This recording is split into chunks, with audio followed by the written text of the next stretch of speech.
Hello everyone and welcome back to Project Fearn. I'm Danny and today we're going to be doing some preventative maintenance on the Audi S3. If you're looking at buying an Audi S3 8P, which this car is, and I've no doubt you know what one is if you've come to this video, there are a lot of common parts that fail on it and you need to be checking the service history and making sure that these have been done over the history of the car to show that it's been looked after. One of the first ones, the easy ones, is a dipstick. I'll go into that a bit later on. We've got a diverter valve which is going to be changed today. We've got the cam follower which is in the high pressure fuel pump. We're going to be changing the O-ring on that as well. We've also got the PCV valve which needs replacing. I've got a new gasket for that, and I've also got a new rocker cover gasket. If you watch my major service video, you would have seen that there are a bit of oil in port 3 where the spark plug is, so that shows that maybe the gasket might have got a little crack in it. So I'm going to change that out today. And we've also got a new coil pack for cylinder 1. As you'd seen, the seal had started to go a little bit baggy and let a little bit water in. So for the sake of that, I'm going to replace that as well. So let's get over to the bench now and have a look at the parts.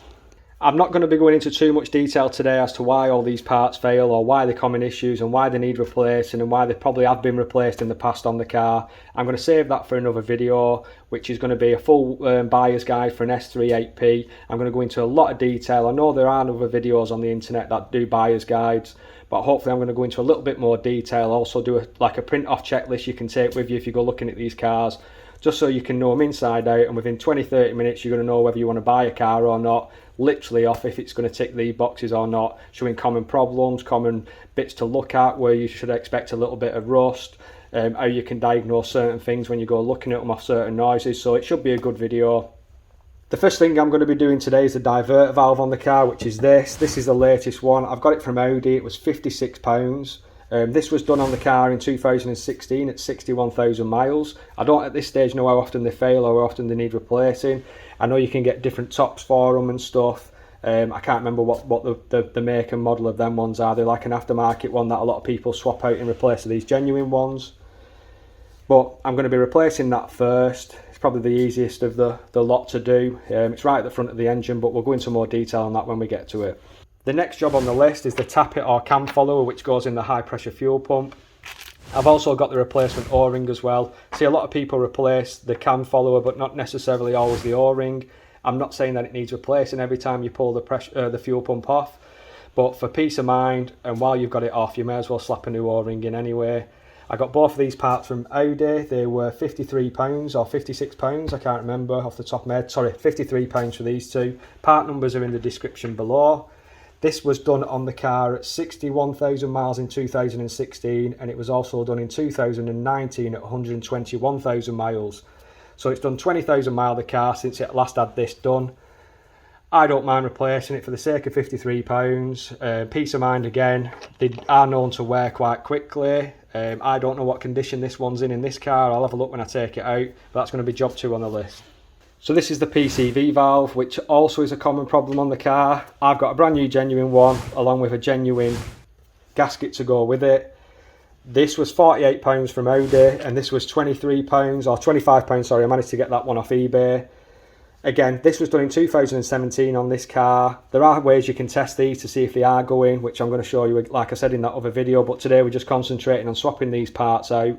Because if you have got these problems and you know of them, you can come to this video, have a look and see how we do it. But that's going to be job 3 today, a PCV valve.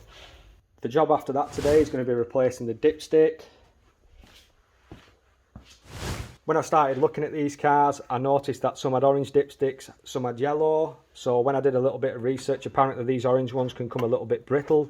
I don't know if you have to replace both parts of it, but I'm going to look into that. I've just got the replacement dipstick for today, not the tube.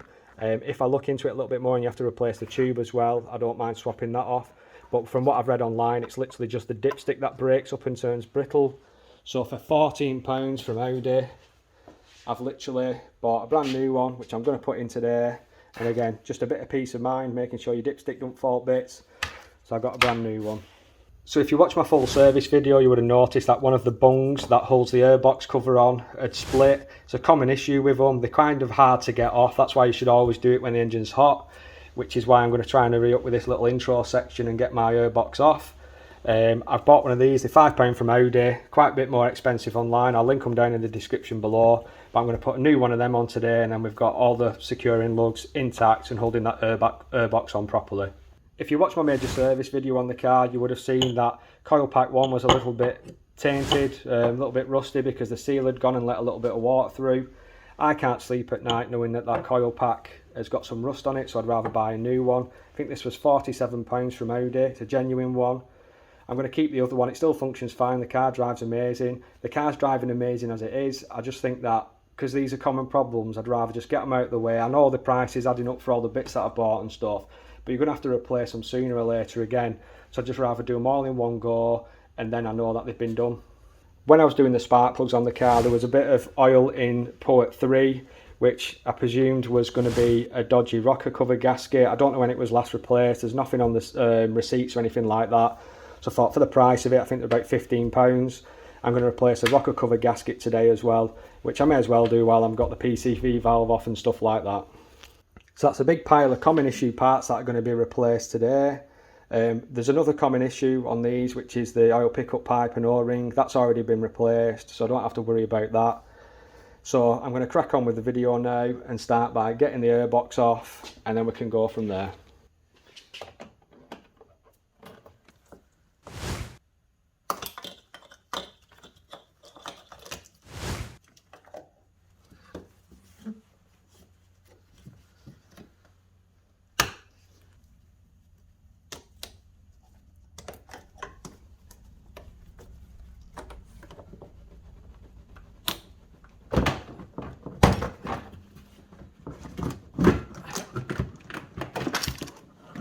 So in the light, that's the brand new bung that's going to be going in now the airbox is off, and that's the perish one, which is all split. These are quite warm to touch, which is perfect for getting them off. I can just slot that in there now, and that'll go on perfectly, and I'll know that all 4 lugs are holding the airbox on perfectly. The first job today is a diverter valve. It's held on by 3 Torx 30 bolts and a multi-clip. All you need to do first though is remove this bracket Torx 30. It just gives you a little bit of movement so you can pull the valve forward and get to the back bolt there. I'm going to whip that off now, and we'll get it on the bench and have a look at the old one against the new one.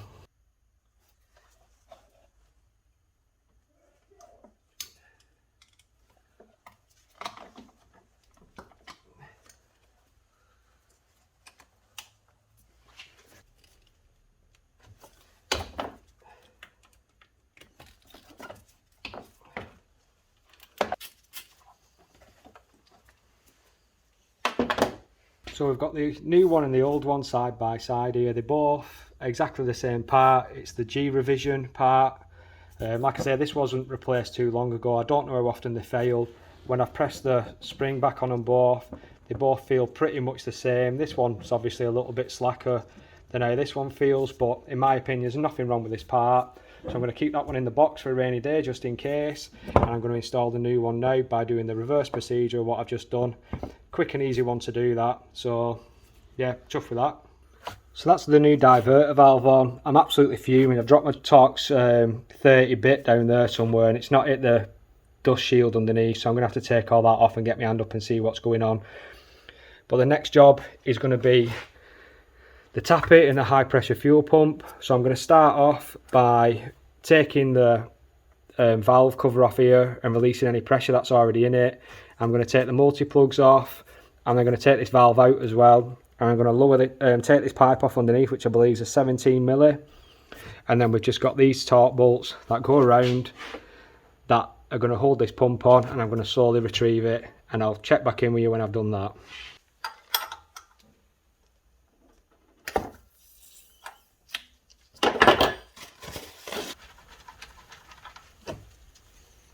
That was a 12 milli spanner.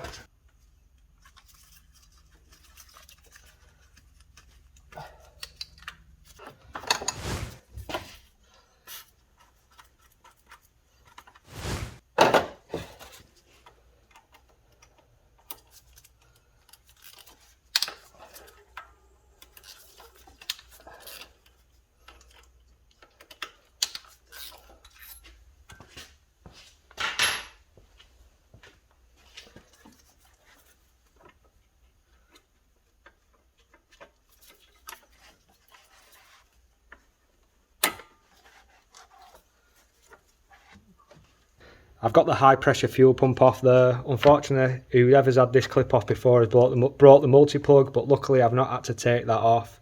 It's just a shame, hate stuff like that. But it does happen, plastics get brittle over time.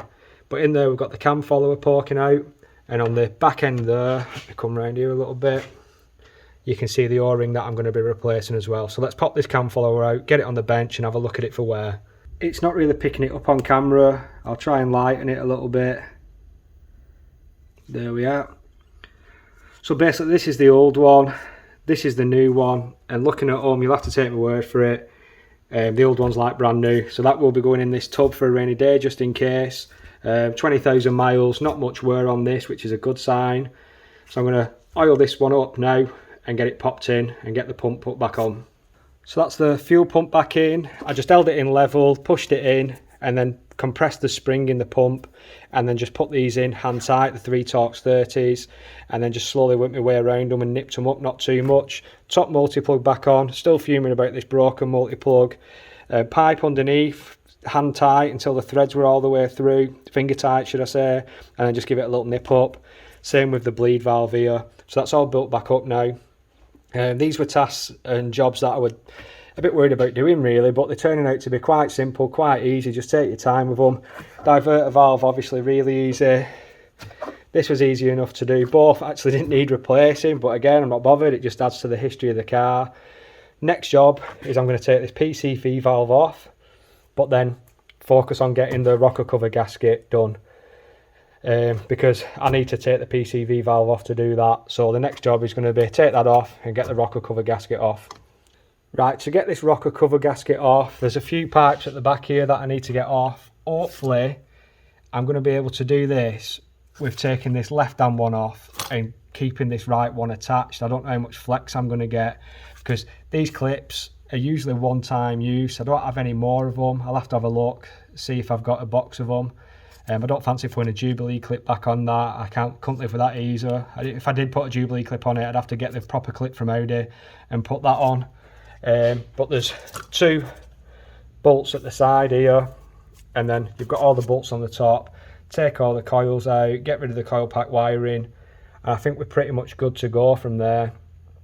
So I'm going to crack on and do that now and see what condition the gasket's in.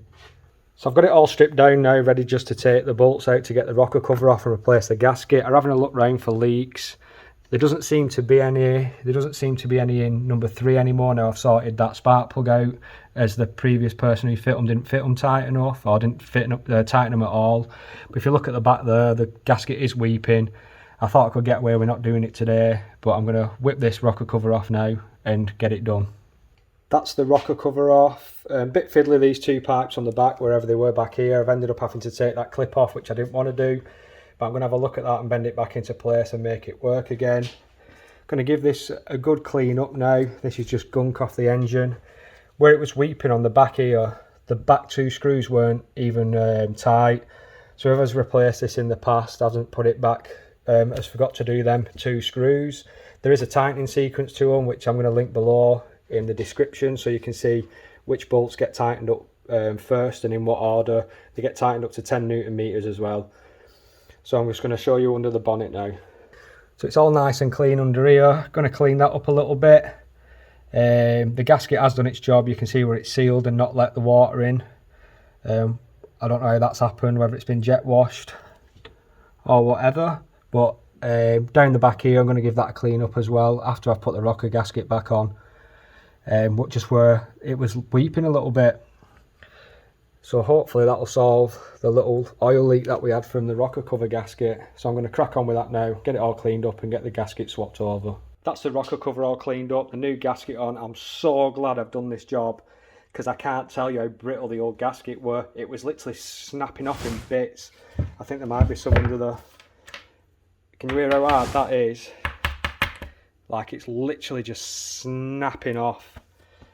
So happy that I've done it. I'm going to get a little, just a thin bead, like just smear some grease on that to keep it soft. I've cleaned the cylinder head up and I'm going to put this back on now and have a go with them clips.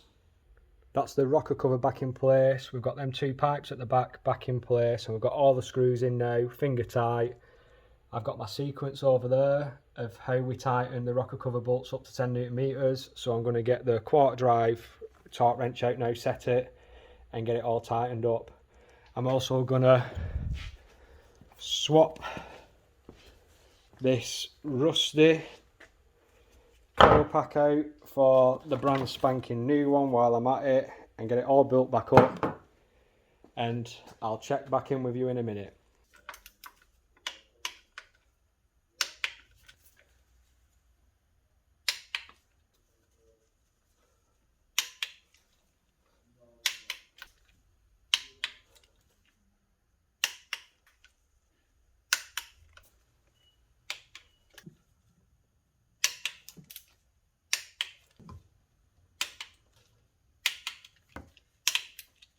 Right, after much searching, I was lucky I had one of them clips spare.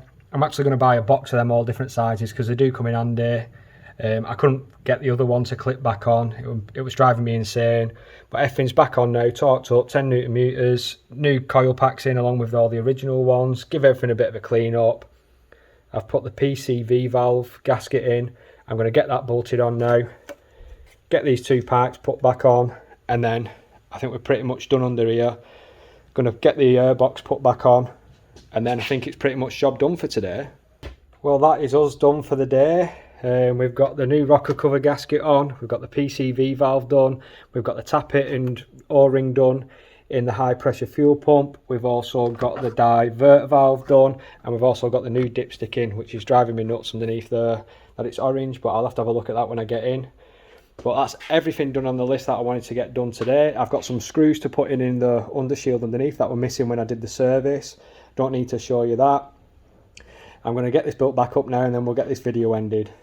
Right everyone, that's the end of the video. The car's all built back up and looking mint, drives fine, runs fine. So as far as I'm concerned, some good preventative maintenance done on the car today with the cam follower, the PCV valve, the diverter valve, also the dipstick.